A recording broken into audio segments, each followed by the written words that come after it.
buenas noches. Gracias doctor, por la invitación y gracias al Colegio de Medicina Interna por permitirme el día de hoy estar aquí. Y les voy a presentar un reto diagnóstico de su caso que nosotros tuvimos en la institución, que tuvo cosas buenas, cosas malas.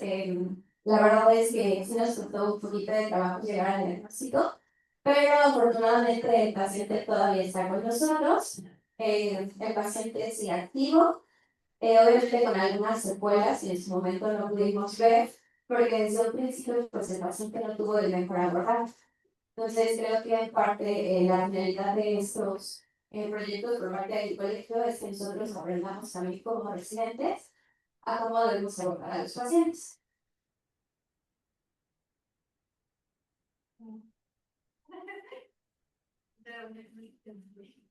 No pasa nada.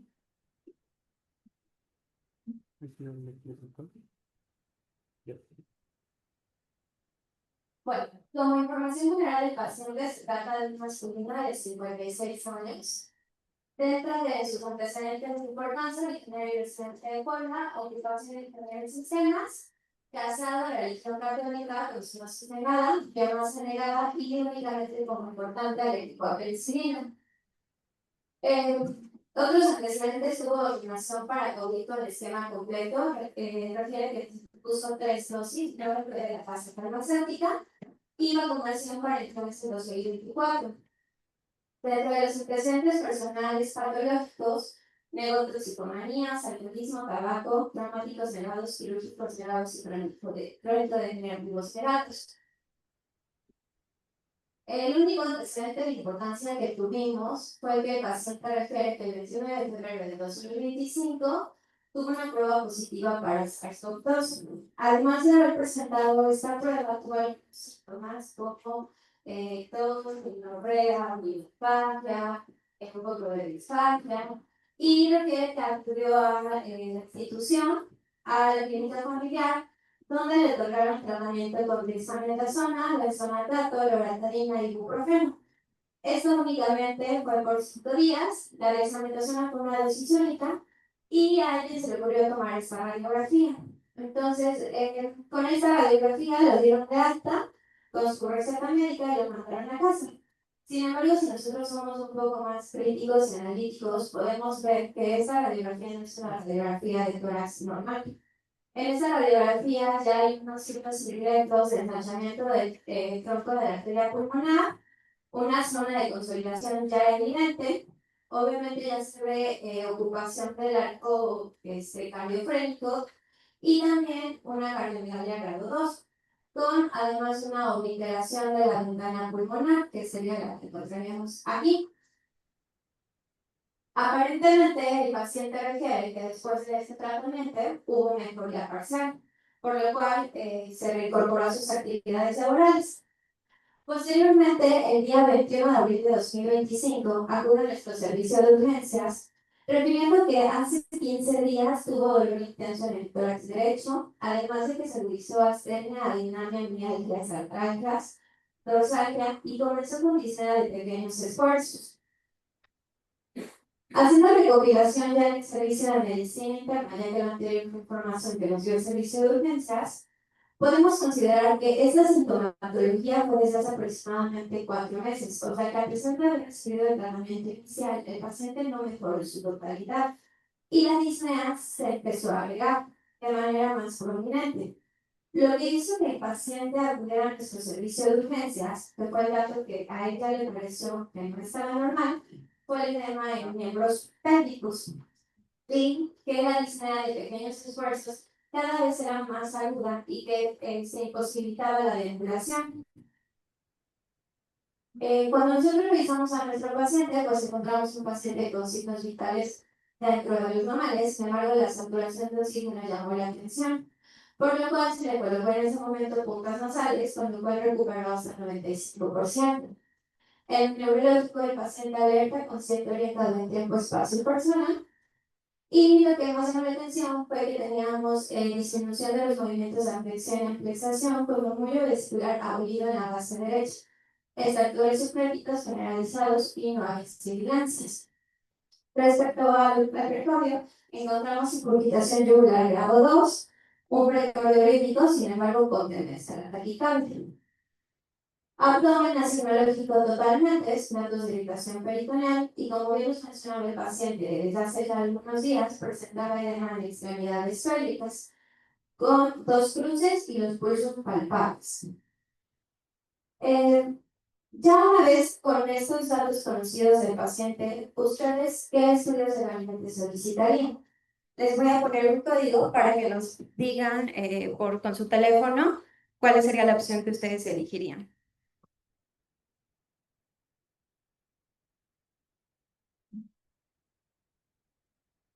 ¿Este es el código?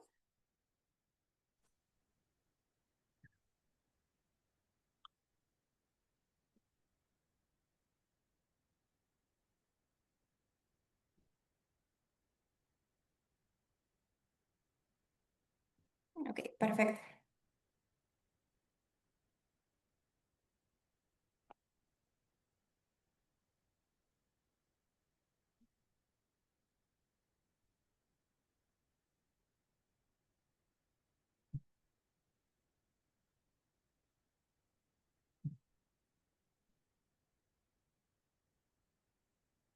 Ok, pues la mayoría de ustedes elegirían la opción B, donde tenemos aquí la opción.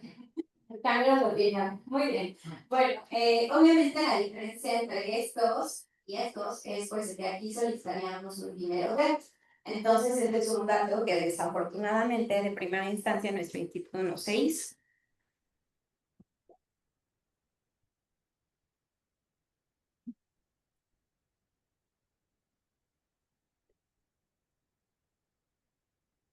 Bueno, se actualizó la radiografía de tórax, que tenemos esta imagen donde ya se evidencia un derrame pleural de base derecha, además de un desplazamiento convexo del corazón. Es lo que está señalado con rojo.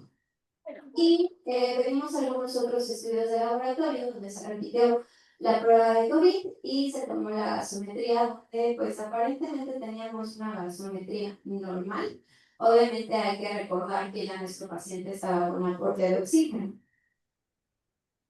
Pedimos algunos otros estudios de laboratorio donde una química sanguínea estaba normal, los electrolitos séricos normales, la biometría hemática también, las pruebas de función hepática, los tiempos, el examen general de orina. Dentro de los laboratorios alterados podemos localizar que teníamos ya una DHL de 310 y en las pruebas de función hepática teníamos una bilirrubina total de 3.28 a expensas de la directa y con una bilis indirecta de 1.12 y un dímero de 15.347. Se le tomó su electrocardiograma, donde lo único que pudimos determinar es una taquicardia sinusal y crecimiento auricular izquierdo, con una P bimodal e inversión de la onda P en P1. Al salir al piso, se decide dejar estas indicaciones médicas, donde se le dejó una solución salífera, la dieta, furosemida, nadoprolina, omeprazol, levoproxazina. Ante todo, pues sospechando que pudiera estar coinfectada, ¿no? Y bueno, ¿cuáles de estos medicamentos podrían tener un impacto en los resultados de estudios de gabinete? Pues, como bien conocemos, la furosemida no era el tratamiento que en este momento tendríamos que poner, por lo cual decidimos suspenderlo. Sin embargo, pues no dejamos de pasar que a lo mejor se le pasó una dosis. ¿Dónde? Mamá, que esta no es mi almohada. Pero bueno, tú la escogiste. Se hizo complementario de algunos otros laboratorios que vamos a necesitar posteriormente, incluyendo las proteínas totales, la albúmina, y repitiendo la DHL y solicitamos unos triglicéridos, los cuales estaban normales, se le pidió un perfil tiroideo y hicimos la función de la bracocentesis obteniendo este líquido y este citoquímico. Dentro de los datos pues, más importantes, vimos que traía leucocitos, polimorfos nucleares, proteínas de 3.82, LDH, y posteriormente se recabó un cultivo de líquido pleural que estaba negativo a los 7 días, y por ahí nos arrojaron un exudado faríngeo con cantidad. De acuerdo a las características de este líquido, ya le puse nuevamente aquí los resultados, ¿cuál sería su sospecha de la presencia de ese líquido, un exudado, un trasudado o un enviado.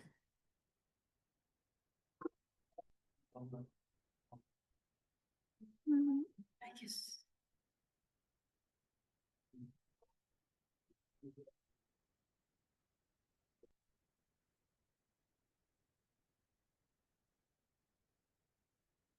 Ay, no, me salté uno.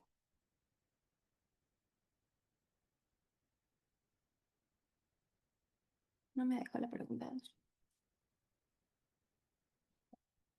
Mm. ¿Alguien quiere comentar en cuál sería su sospecha? Mm. ¿Qué tipo de líquido es el que podemos buscar? ¿Vale?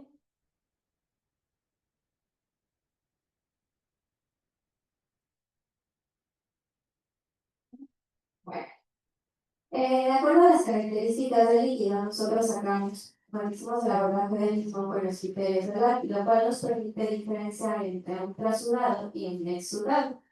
Entonces, aquí está la lista que se hizo y el resultado fue un exudado. Sin embargo, hay que recordar que, como bien dicen, los criterios identifican en 25% de las ocasiones los trasulados como exudados. A esto agregándole que nosotros dimos al paciente una dosis de directo. De acuerdo a los resultados de este ciclo clínico y la presencia de un aparente exudado, ¿cuál pensarían ustedes que sería la causa?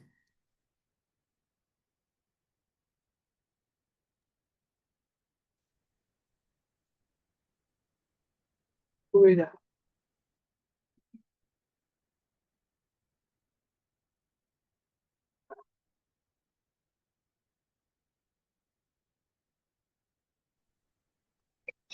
Te hubiera dicho. La mayoría dice que sería un derrame paraneumónico, Otros dicen que serían enfermedades inmunológicas, pero creo que en su mayoría se quedan con paranemia.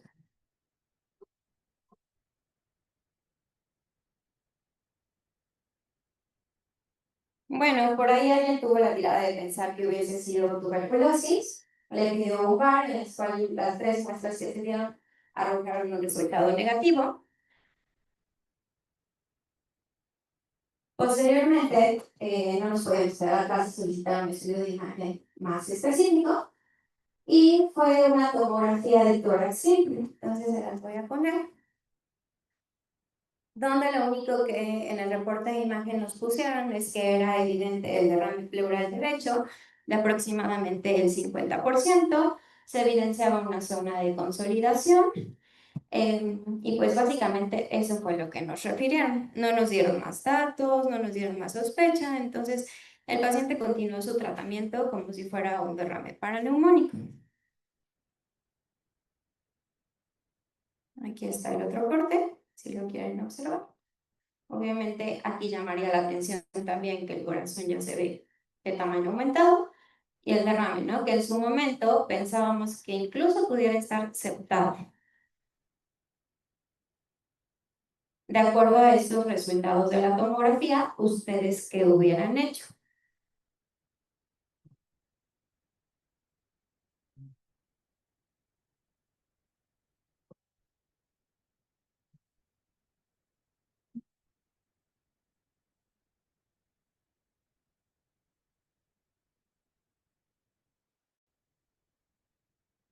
Ok, la realidad es que como nosotros no supimos qué hacer, pues siempre hay que buscar a alguien que sepa algo más que nosotros. Entonces pedimos a la valoración por neumología.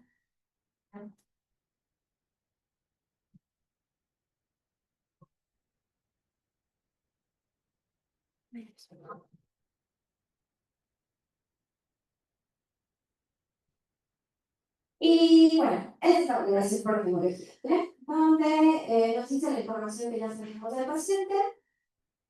Nos dice que él sugeriría una TAC contrastada porque el pequeño ansiedad de lactancia inferior derecho era una prueba de aproximadamente el 50%.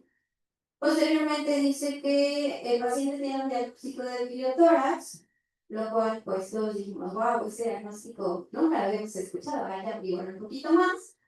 Y él nos explica que pues llegó a esta síntesis porque tenía una bilis total leural sobre la sílica mayor a 1. Entonces la bibliografía nos explica y que pues él sugeriría hacer un ultrasonido de hígado y vías biliares para ver qué estaba pasando. Solicitamos el ultrasonido de vías biliares, donde todo a nivel de la vía biliar nos reporta normal. Sin embargo, nuestro equipo de imagen nos dice que hay un defecto de llenado en modo V en la aurícula derecha. Y nos pone esta imagen, donde al Doppler, que es eso que nosotros vemos en rojo y azul y que debe estar distribuido en toda la aurícula, encontramos esto, que es el modo V. O sea, simplemente la sangre no está pasando por ahí y la aurícula está ocupada. Y pues como no nos íbamos a dar el paso en eso de biblioteras porque es algo rarísimo, investigamos un poco acerca de este padecimiento. Donde la bibliografía nos dice que es un padecimiento infrecuente y que normalmente el paciente debe de tener algún factor de riesgo para sospechar de la misma. Un antecedente traumático, porque el movimiento de la bilis está a través del diafragma, de los canales linfáticos, un absceso piógeno, una estenosis maligna uterina. O sea, hay muchas causas de las cuales nosotros tenemos un paciente previamente sano y que pues no completábamos el diagnóstico. Y como bien les decía, pues básicamente fue porque la bilis de la pleura y la célica nos daba el índice mayor aún. Aquí les pongo una imagen de lo que nosotros pudimos haber encontrado en la tomografía, si es que así fuera el diagnóstico, pero pues la realidad es que no. Retomamos la citología del primer líquido que tomamos, donde solo nos dice que hay unas células mesoteliales activas de inflamación crónica de grado moderado y que no hay células neoplásicas. Y pues le vamos a pedir evidentemente la TAC contrastada, que es esta, donde obviamente observamos nuevamente el derrame pleural, vemos aquí nuestro corazón. En la siguiente imagen vemos lo mismo, el derrame pleural, pero la verdad es que los residentes de imagen de nuestro servicio de VISTEP pues son como muy meticulosos, algunos en algunas ocasiones, y le pegó muy buen residente a este paciente y nos mandó a traer y dice, oye, saben que esto ya no está normal, porque me llama la atención lo que viene en el ultrasonido y ahorita que estoy interpretando la tomografía y encuentro en la aurícula izquierda nuevamente una imagen con defecto de llenado. Entonces busquen algo más. No busquen algo más porque esto no es normal. Obviamente aquí lo que ya nos marca es que la arteria segmentaria anterior del lóbulo superior izquierdo también ya tenía defecto de llenado. Entonces eso nos estaba diciendo que nuestro paciente estaba teniendo algunos eventos trombóticos y que eso era un coágulo bastante grande. Trombosis auricular de los tromboembolismos pulmonares y probable infarto lobar intermedio derecho. Además de que nos refería que ya había una hepatopatía congestiva de origen cardíaco. Y nos pone una imagen bien bonita del hígado, de cómo el segmento inferior ya estaba infartado y aquí se veía un vello. Entonces, pues algo estaba pasando con el paciente. Entonces, ante eso también nos sugirieron por nota, tristemente, las imágenes de ¿por qué no le piden otro hígado? Y vemos cómo va. Eso que está pasando no es normal. Entonces, de acuerdo a todos los antecedentes que ya conocemos, ¿qué más hubieran solicitado a nuestros pacientes de esto?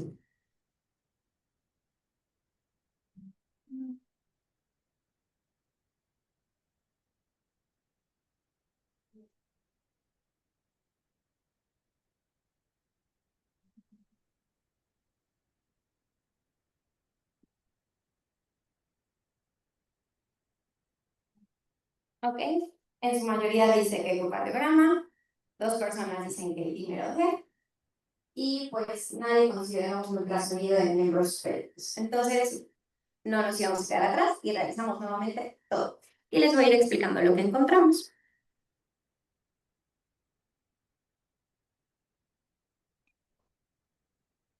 Se le realiza un ecocardiograma a nuestro paciente donde nos dice que hay un ventrículo izquierdo dilatado con hipertrofia excéntrica con una PBI del 27%, además de una disfunción diastólica ligera con aumento de presión de un ventrículo derecho dilatado e hipertrófico con función deprimida ambas aurículas dilatadas, insuficiencia mitral pulmonar y tricuspidea ligeras, y un pericardio sin alteraciones. En este ecocardiograma en ningún momento nos hablan de que hay una ocupación en las aurículas, solamente nos hablan de que están dilatadas. Y la fiebre, ¿no? Que como médicos internistas nos importa demasiado para ver cuál es la función de nuestro corazón. Entonces dijimos, híjole, este paciente sí trae una fiebre cardíaca bien fea. Solicitamos un ultrasonido de miembros cólicos, donde nos dice que hay trombosis en el trayecto de la vena femoral superficial y tercio medio. Y pues nuestro siguiente paso fue, vamos a hablar bien de y vamos a ver qué dicen ellos. Porque lo más seguro es que si el paciente esté con una trombosis venosa profunda, tengamos que poner un filtro de vena cava para que estos trombos no suban. Pero Ángel nos dice que no sería la opción, que tiene que ser valorado por cardiología intervencionista. Como comentario, pues obviamente sabemos que el primero D es el producto final de la degradación de un trombo, que es glicoanfibrina, y es mediada por acción secuencial de tres enzimas, que es la trombina, el factor TCA y la plasmina. Y como nosotros lo ocupamos en nuestra práctica clínica, es un indicador serológico de la activación de coagulación del sistema fibrinolítico. Entonces, para esas fechas nosotros teníamos un número de 6134. En ese momento nos encontramos en la oficina con nuestro cardiólogo y con nuestro oncólogo y le comentamos el caso. Mismos quienes nos dijeron, oiga, este paciente no está bien, necesitamos hacer muchas acciones sobre él y lo que vamos a hacer es iniciar terapia con heparina no fraccionado y hay que solicitar una trombectomía por ultrasonido o sistema ECOS. Esa fue la indicación que nosotros dejamos para la heparina no fraccionada, que fueron 7 frascos de 5.000 unidades de bajo peso molecular para pasar a 18 cc horas. ¿Qué tipo de anticoagulante hubieran elegido ustedes para este paciente? Ay, Dios.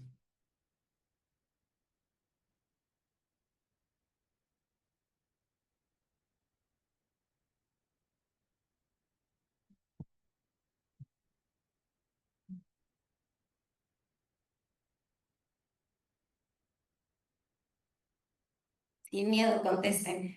No van a ser juzgados, ni sabemos quiénes son. Eso.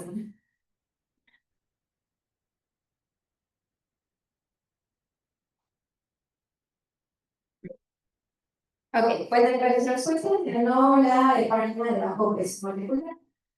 Lo cual seguramente también lo hubiéramos hecho. ¿Por qué? Porque es un medicamento que es muchísimo más fácil de indicar, no necesitamos invertir en los laboratorios para ver los riesgos de nuestro paciente. Sin embargo, ¿qué dice la literatura real? ¿No?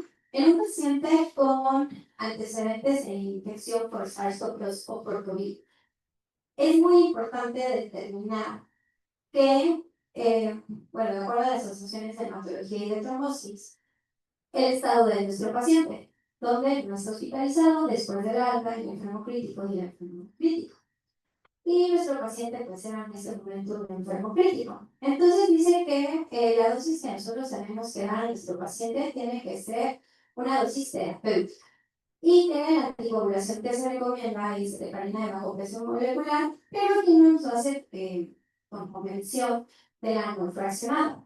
Buscando algunas otras literaturas, nos dicen que los derivados de la heparina tienen efectos de actividad antiarrítmica, antiinflamatoria, inmunomoduladora, antiviral y anticomplemento. Entonces, nuestro tratamiento ideal en un paciente que está con un antecedente de infección por COVID, una trombosis, sería ocupar la heparina no fraccionada. Obviamente, esto implica que nosotros tengamos que hacer ajustes de dosis guiados por el tiempo de tromboplastina parcial activada, lo que en ocasiones hace muy difícil la indicación de la misma. Por eso es que casi siempre pues, todos ocupamos heparina de bajo peso molecular. Y la dosificación de la heparina no fraccionada, que obviamente cuando vamos a aplicar una dosis terapéutica, que es una dosis completa, se va a administrar intravenoso con un vuelo inicial seguido de una infusión continua, donde la velocidad de la infusión se va a iniciar con 18 unidades por kilo-hora y después se va a ir ajustando de acuerdo al TTP que nosotros obtengamos, donde su máximo de administración tiene que ser 2000 unidades.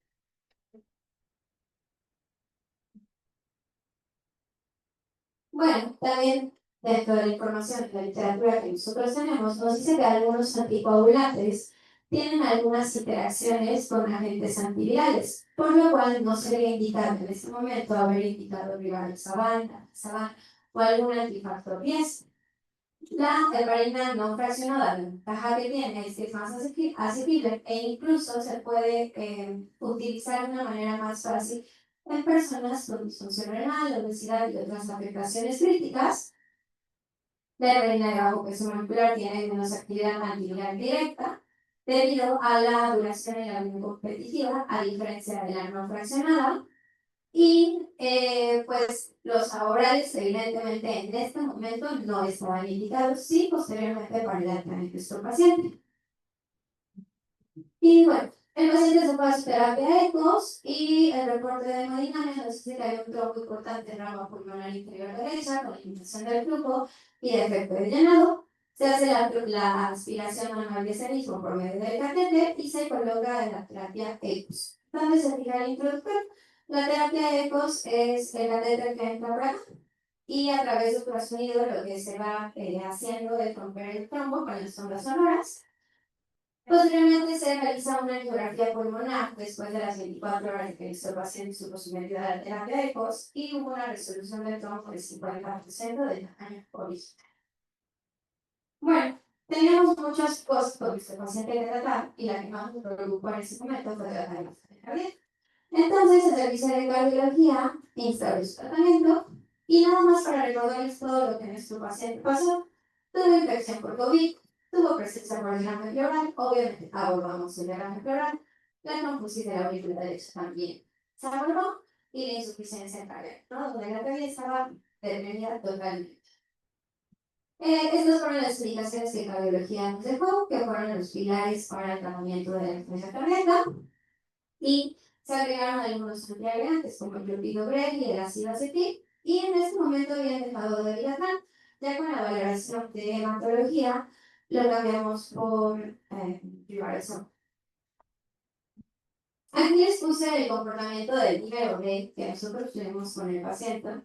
Y aunque así es, no hay una bibliografía como tal que nos diga cada qué tiempo nosotros tengamos que pedir un número D, nos dice la bibliografía respecto a la infección por COVID, que es un método pronóstico para estadificar el riesgo de complicación de nuestro paciente.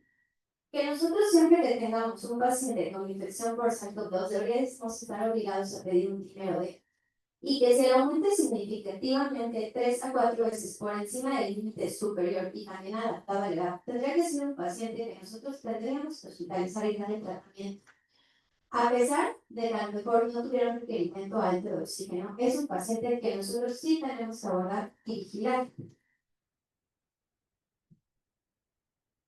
Bueno, entonces, en conclusión, pese a todo lo que tenía nuestro paciente, realmente lo que desató todo es que nuestro paciente hizo una coagulopatía por COVID.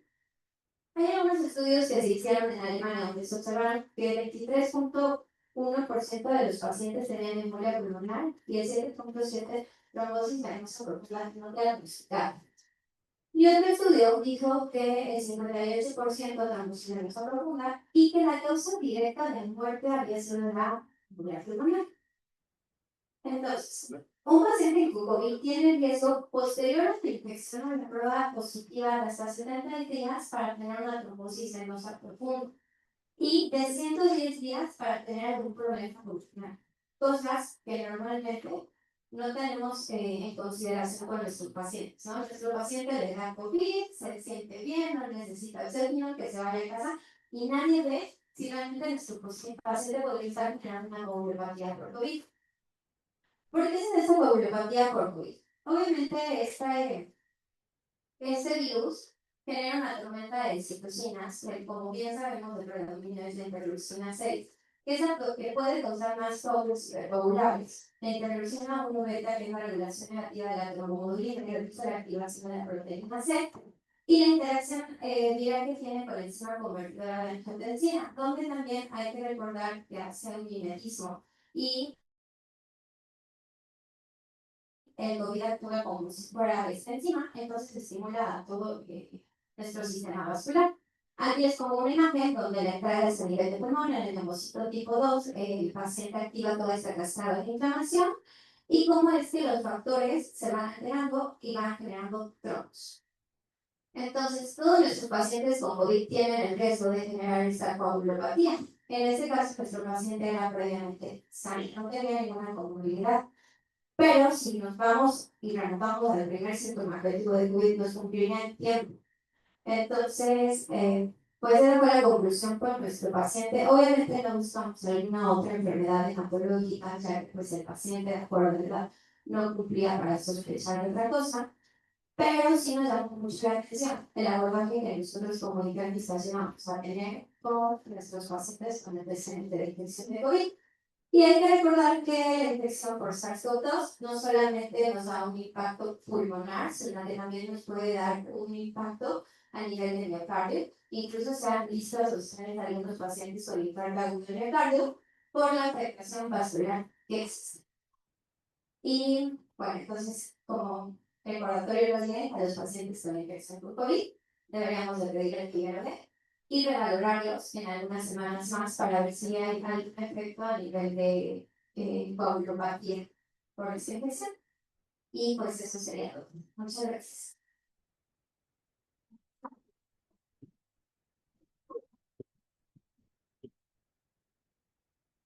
Bueno, por cuestiones de tiempo, vamos a omitir la parte de preguntas. Agradecemos muchísimo a la doctora Ana Cristina Huerta, a quien entregamos un pequeño presente por parte del colegio. Gracias por su participación. Muchas felicidades. Gracias.